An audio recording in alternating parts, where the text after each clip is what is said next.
what's up YouTube? It's ReallyRick, and I have a question for some of you out there.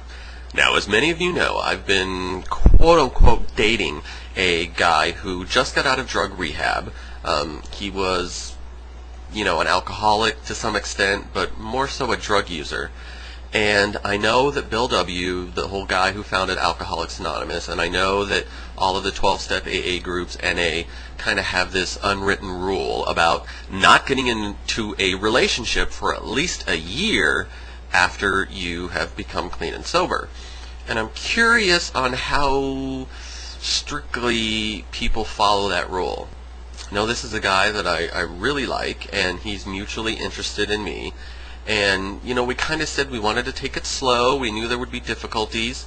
We wanted to date as much as, gay men date. I mean, gay guys, they go out to dinner and then they fuck, and that's a date. Or they go to the movies and they fuck, and that's a date. Or they just meet each other and fuck, and, well, that's just a hookup. But, so, I'm just curious because, I don't want to ruin this guy's recovery. And, I've never had any problems with drug or alcohol, addiction, abuse, don't use any of them. So if any of you out there are an addict or are in recovery or have dated someone who is an addict or in recovery, I'm just curious as to what your opinions are. He's not really working a 12-step program, and he occasionally will go to meetings. He's taking more of like a spiritual route and reading a lot of like books by like Joel Osteen and stuff like that. So I'm just wondering, will it work? Do you think it would work? Should I just completely cut him off and let him do his own thing?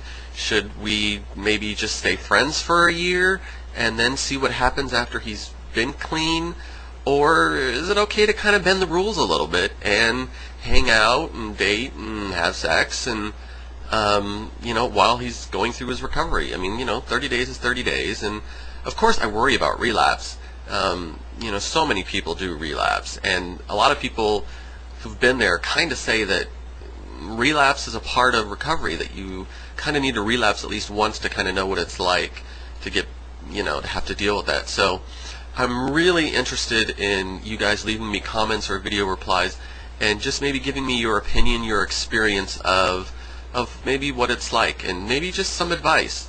So yeah, that's kind of it for today, so I'll talk to you later.